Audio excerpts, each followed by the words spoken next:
खुदावंद यीशु मसीह के अजीम और बाबरकत नाम में आप सबकी सलामती हो। नाजरीन, हमारा आज का डिवोशन लिया गया है मुकद्दस पौलुस रसूल का फिलिपियों के नाम खत, उसका दूसरा बाब, उसकी 9वीं आयत से 11वीं आयत तक।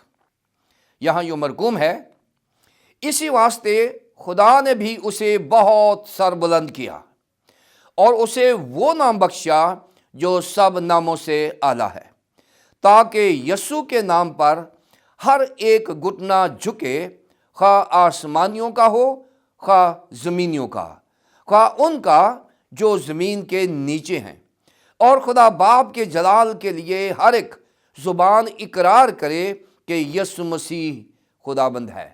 खुदावंद के कलाम के पढ़े और सुने जाने पर खुदावंद की बरकत हो, आमीन। नाज़रीन, हमारे आज के डिवोशन का उन्वान है फरमाबरदारी का फल।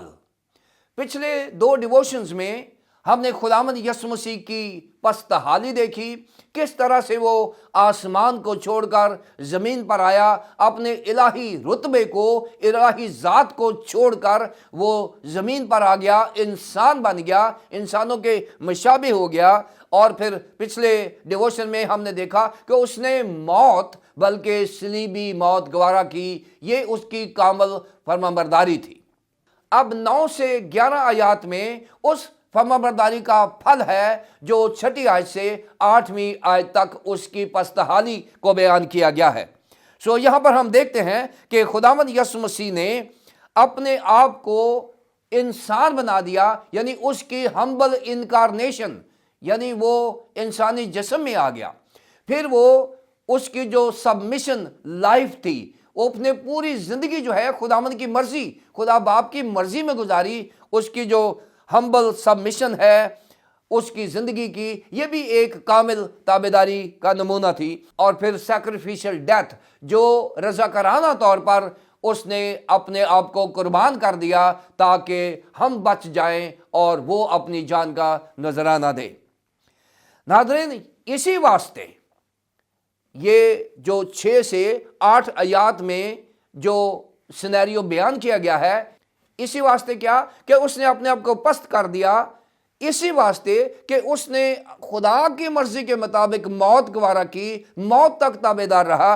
इसी वास्ते नाजरीन, अगर कुछ ह्यूमिलिएशन और ताबेदारी और फरमाबरदारी में ज़िंदगी बसर कर सकता है कोई, तो फिर ये हमारे लिए बेहतरीन नमूना है। और देखिए रिवार्ड क्या है।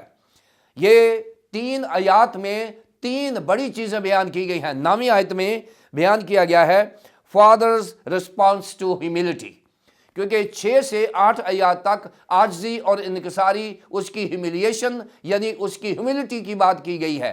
अब रिस्पॉन्स क्या है? 9वीं आयत में खुदा बाप का जो रिस्पॉन्स है उसकी आजिज़ी और इनकिसारी में, 9वीं आयत में। 10वीं आयत में the father's reward to his humility, कि उसने एक एजाज़ दिया है, उसको इनाम मिला है। और फिर 11वीं आयत में father's glory to his humility. 9वीं आयत में है फादर्स रिस्पॉन्स टू ह्यूमिलिटी, 10वीं आयत में है father's reward to his humility, और 11वीं आयत में है father's glory to his humility. आइए देखें 9वीं आयत में क्या लिखा है। यह लिखा है देयरफॉर, क्योंकि उसने अपने आप को कुर्बान किया, इसी वास्ते खुदा ने भी उसे बहुत सरबुलंद किया। नाजरीन, जो सरबुलंदी के लिए यूनानी ज़बान का जो लफ्ज़ है वो है हुपे रुप्सो, हुपे रुप्सो।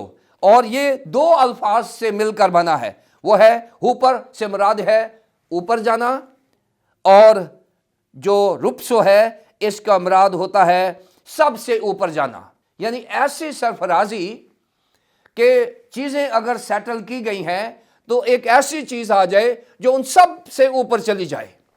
यानी खुदावंद यीशु मसीह का नाम उन सब नामों से आला है जो ज़मीन पर कभी किसी को दिए गए होंगे। यानी खुदावंद यीशु मसीह का नाम उन सब नामों से आला है जो ज़मीन पर कभी ना कभी किसी को दिए गए होंगे। लिखा है इसी वास्ते खुदा ने भी उसे बहुत सरबुलंद किया और उसे वो नाम बख्शा। नाजरीन, वो नाम कौन सा है ये सीखना पड़ेगा। इसका जो जिक्र है वो 11वीं आयत के आखिरी लफ्ज़ में है खुदाबंद। नाज़रीन, शायद हम समझेंगे कि उसका नाम यसु है जो सब नामों से आला है। यसु उसका ज़मीनी नाम था, मसाया उसका आसमानी नाम था। खुदावंद उसका वो नाम है जो सब नामों से आला है। क्यों? क्योंकि खुदावंद को यूनानी ज़बान में अगर देखें तो कुरियोस इस्तेमाल हुआ है। खुदावंद यूनानी ज़बान में कुरियोस, द लॉर्ड अंग्रेज़ी में, यूनानी में कुरियोस, और कुरियास को अगर हम इब्रानी में देखें तो वो हाया इस्तेमाल हुआ है। यदि बताया गया है कि खुदावंद यीशु मसीह को उसके ज़मीनी मिशन के मुकम्मल करने के बाद उसको बता दिया गया है कि यही खुदावंद है, यही खुदा है। खुदावंद, कुरियोस, द लॉर्ड और यहवे, यीशु को साबित किया गया है। आज जो एतराज़ करते हैं कि कहाँ लिखा है कि यीशु ने खुद कहा है कि वो खुदा है, यहाँ बयान किया गया है कि उसने वो नाम हासिल किया है जिसे खुदावंद कहते हैं। नाज़रीन, खुदावंद यीशु मसीह का वो लक़ब है जो उसने मौत, बल्कि सलीबी मौत गवारा करके हासिल किया है। ये टाइटल है। यीशु उसका ज़मीनी नाम है, मसाया उसका आसमानी नाम है। खुदावंद उसका वो टाइटल है जो उसने इम्तिहान पास किया है। आज हम इम्तिहान पास नहीं करते, डॉक्टर बन जाते हैं। हम कोई ट्रेनिंग नहीं करते, पादरी बन जाते हैं। फिर हमें कोई ख्वाब आ जाता है, रोया आ जाती है, हम बिशप बन जाते हैं। यीशु मसीह ने खुदावंद का टाइटल कुर्बानी देकर, मौत गवारा करके, सलीबी मौत गवारा करके उसने टाइटल लिया है। और मैं इल्तिजा करता हूं सब ईमानदारों से कि जब भी खुदावंद यीशु मसीह का नाम बोलें तो खुदावंद ज़रूर बोलें। ये वो टाइटल है जो उसने कमाया है, मौत के बाद उसको ये टाइटल मिला है कि वो खुदावंद है। इसी वास्ते खुदा ने इसे बहुत सरबुलंद किया और उसे वो नाम बख्शा जो सब नामों से आला है। कि खुदा बाप के जलाल के लिए हर ज़ुबान इकरार करे कि यीशु मसीह खुदावंद है। ये वो नाम है जो सब नामों से आला है। यहोवा, यहूदी जब इस नाम को लिखते थे तो उसके लिखने के बाद उस कलम को तोड़ देते थे और लिखने से पहले उसको 7 बार वुज़ू देते थे, ताकि ये वो नाम है जो यीशु मसीह को दिया गया है। ये वो नाम है जो यहोवा का नाम है। यीशु मसीह ही खुदा है और खुदावंद है। ये नाम ये आयत में है।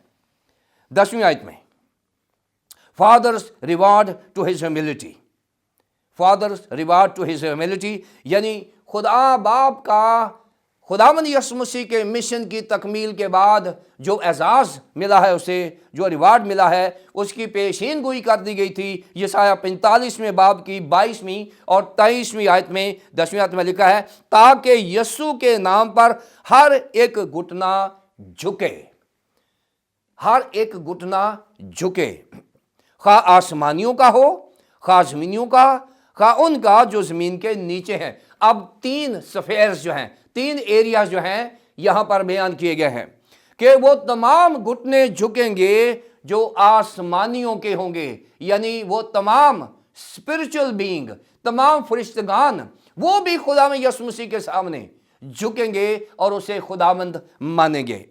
फिर ज़मीनियों का, ज़मीन पे तमाम मखलूक, चरिंद, परिंद, इंसान, हैवान, जो भी है, वो सब खुदावंद के सामने झुकेंगे। और उसके बाद उनका जो ज़मीन के नीचे है, ज़मीन के नीचे की जो मखलूक है, वो कीड़े मकोड़े हैं या कोई भी मखलूक है, वो इंसान है, हैवान है, चरिंद है, परिंद हैं, कीड़े मकोड़े हैं, यहाँ लिखा गया है कि वो सब, उनका घुटना यीशु मसीह के आगे झुकेगा। ये उसका एजाज़ है। 10वीं आयत में जलाल किसको मिलता है? Father's glory to his humility. 11वीं आयत में, 11वीं आयत में लिखा है, और खुदा बाप के जलाल के लिए हर एक जुबान इकरार करे कि यीशु मसीह खुदावंद है। जब हम यीशु मसीह को खुदा या खुदावंद मानते हैं और अपनी ज़िंदगी उसे देकर उसे अपनी ज़िंदगी का बादशाह मानते हैं और उसकी कुर्बानी को तस्लीम करके हम अपने गुनाहों से निजात हासिल करके उसे अपना निजात दहिंदा मानते हैं, तो फिर सारा जलाल खुदा बाप को मिलता है। सो नाज़रीन, नामी आयत में खुदा का रिस्पांस है यीशु मसीह की आजिज़ी और इनकिसारी के लिए। 10वीं आयत में उसको रिवार्ड मिलता है। 11वीं आयत में खुदा बाप को जलाल मिलता है। हम क्या सीखते हैं एक ही सेंटेंस बोलूँगा, humiliation leads to an exaltation. जो लोग हलीमे में ज़िंदगी बसर करते हैं, खुदा कभी भी उनसे आंख नहीं फेरेगा, अपना हाथ उनसे नहीं हटाएगा। खुदा उन्हें बरकत पर बरकत देगा, लेकिन आजिज़ी और इनकिसारी के साथ हमें उसके ताबेदारी में रहना है। यही बहुत बड़ा लेसन है। यीशु मसीह 6 से 8वीं आयत में हलीम और आजिज़ रहा, और 9वीं से 11वीं आयत में वो एग्जाल्ट हो गया, वो सबसे ऊपर। अगर आज सबसे ऊपर जाना चाहते हैं तो फिर खुदा में यीशु मसीह की तरह आजिज़ी और इनकिसारी में ज़िंदगी बसर करें। यही बड़ा होने की कुंजी है। यीशु मसीह ने कहा, जो तुम में बड़ा होना चाहे वो सबका खादिम बने। नाज़रीन, खुदावंद मुझे और आपको हलीमी और आजिज़ी की ज़िंदगी बसर करने के बाद ऐसा एजाज़ हासिल करने की तौफीक अता फरमाए। खुदा बाप, खुदा बेटे, खुदा पाक रूह के नाम से, आमीन।